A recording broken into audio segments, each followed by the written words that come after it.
Muy buenos días, congresista Reina, muy buenos días, Claudio Sola, muy buenos días, Arturo Valera, a todos los presentes. Por permitirnos compartir una opinión respecto al tema de la derogación del artículo 66. A mí se me ha convocado para compartirle una opinión sobre cuál es la viabilidad económica acerca de la derogación de este artículo 66. Voy a proceder a explicar en tres partes lo que considero yo sería finalmente el balance general de lo que es la derogación del artículo. La primera parte va a consistir en saber, en conocer qué produce esta privatización del subsuelo. O sea, entregar en propiedad privada a las personas que son dueñas de la superficie, todo el subsuelo y la parte perpendicular hacia arriba. La segunda parte es qué costos se incurrirían con la derogación del artículo 66 de la Constitución y finalmente hacer un balance, a ver si hay rentabilidad económica acerca de esta privatización del subsuelo.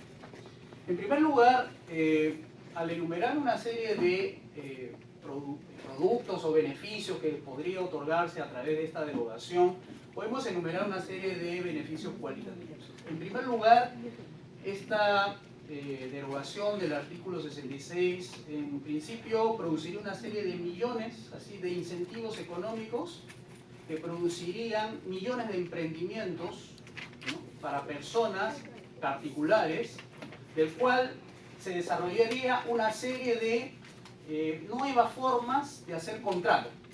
Es decir, conocemos formas de hacer contrato entre el gobierno y las empresas, pero no conocemos qué es lo que ocurriría entre las personas y las empresas privadas que quieran explotar los recursos minerales o petrolíferos.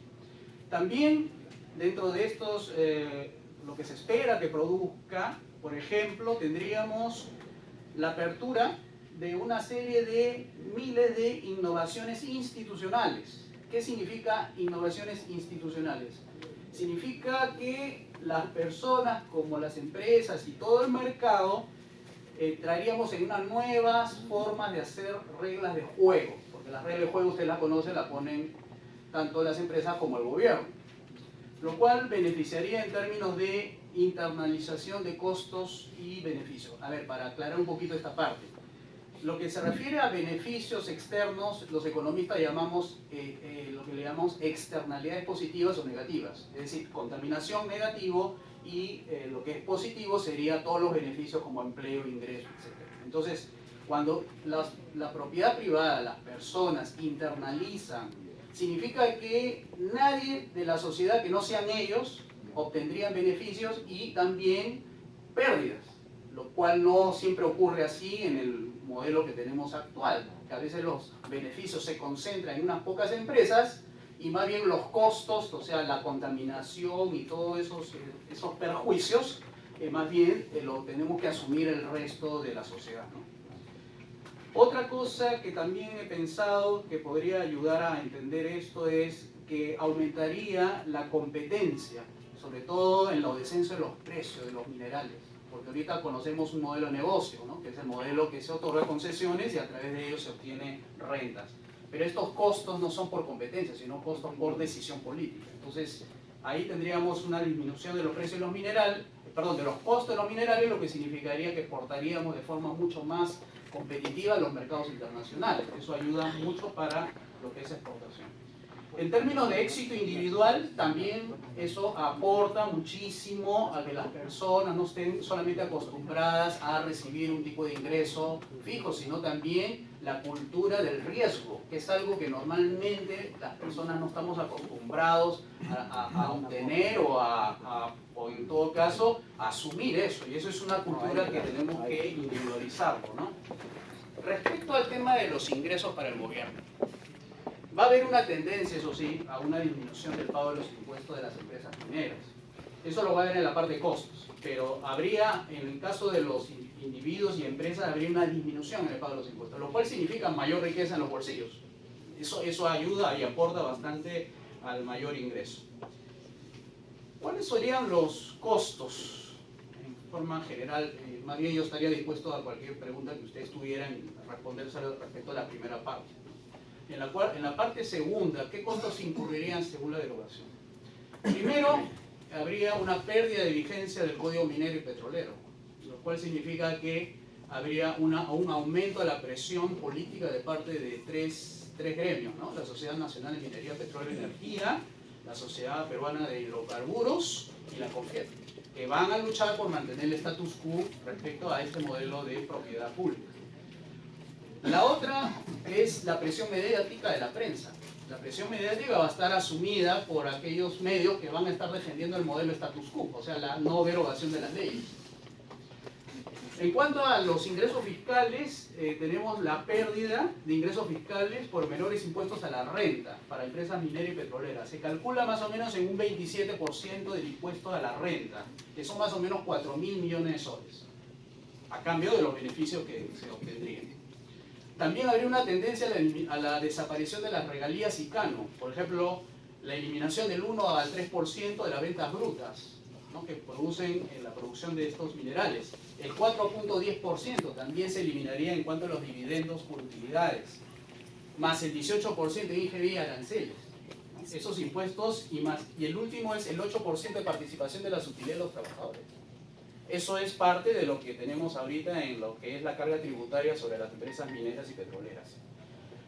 Otro aspecto que sí vamos a tener que tomar en cuenta es que al derogarse las leyes, para no crear una desestabilización de los contratos y la inestabilidad jurídica, por lo menos se calcula que unos 30 años tendríamos de mantenimiento del estatus legal vigente. Es decir, no se va a tocar nada en respecto a los contratos vigentes, porque eso crearía lo que se llama la inestabilidad jurídica y crearía peor aún un ambiente de inestabilidad jurídica que tendría efectos sobre las inversiones, ¿no? Entonces, por lo menos se calcula que en 30 años se va a mantener este estatus legal de una porción del territorio que está bajo este contrato de concesión.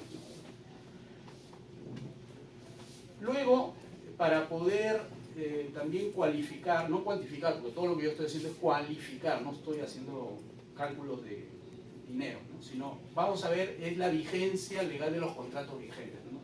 Va a haber pérdidas, eso sí, de nuevas alternativas de inversión, porque las que conocemos son las que están dadas, las que están ahorita vigentes.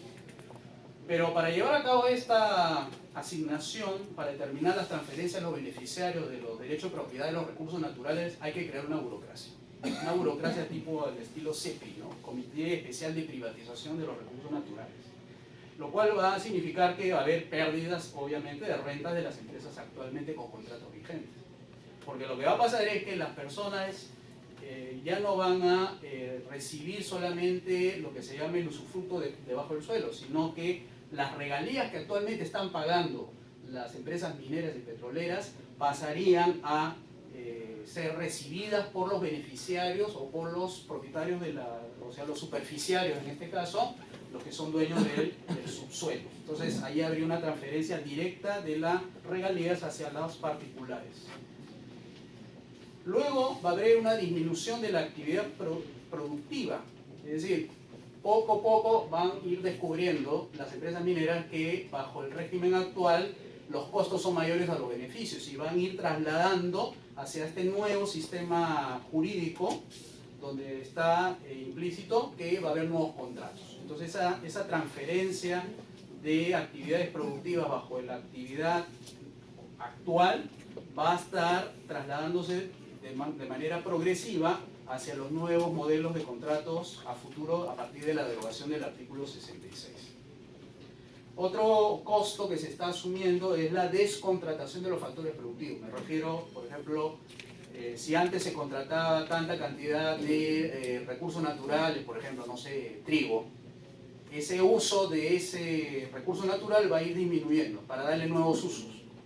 Porque justamente el modelo actual, como deriva mucho en la renta minera, a veces se desvía mucho de la actividad agrícola hacia esos alternativas de inversión. Pero ahora que se va a dar de nuevo con este modelo de derogación, la actividad agrícola más bien se va a repotenciar. ¿A partir de qué? De la valorización de las tierras que habrían a partir de la derogación de ese contrato. Otro mercado productivo es el mercado laboral. Es un mercado laboral ahorita que no da empleo a mucha gente. Pero al haber millones de personas que van a contratar con empresas, entonces la productividad de la mano de obra va a elevarse con su consiguiente aumento de los ingresos de los trabajadores. Y así hablaríamos del mercado de capitales y del mercado empresarial. Eso lo vamos a explicar después que haya preguntas. Y por último, habría un costo de oportunidad de aquellos que no tienen acceso a la propiedad de subsuelo. Mientras esos contratos sigan vigentes, mucha gente no va a poder acceder. Pero una vez que se termine de finiquitar o eliminar los plazos que le da la Constitución y todos los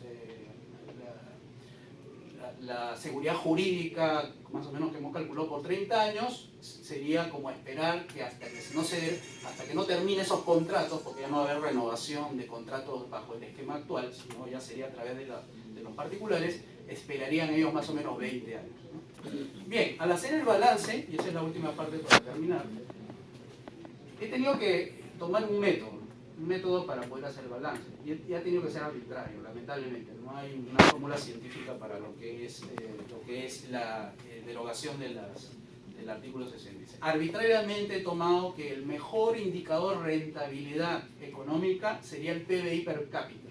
El PBI per cápita es la división de PBI entre el número de habitantes, que significa cuánta riqueza nos correspondería a cada peruano. Sobre eso hay una fórmula científica que sí es consensuada a nivel académico, es ¿qué factores ayuda a crecer el PBI per cápita? Y ahí tenemos la libertad económica. La libertad económica está comprobada científicamente a través de correlaciones de dos variables, PBI per cápita con libertad económica. Lo pueden ver en la Fundación Heritage o de Cato, en conjunto con Fraser Institute, ¿ya? Para fuentes que vayan ustedes a buscar. Entonces, ¿cuáles son esos factores que ayudan a crecer el PBI per cápita a partir de la derogación del artículo 66? Primero voy a dar lectura a 10 factores que ayudan a crecer el PBI per cápita. Es el tema de la rentabilidad que estoy hablando. Libertad empresarial, la primera. Segundo, corrupción. Tercero, libertad laboral. Cuarto, tamaño de gobierno. Quinto, informalidad. Sexto, libertad monetaria. Sexto, libertad bancaria. Libre comercio, Estado de Derecho y por último, derecho de propiedad.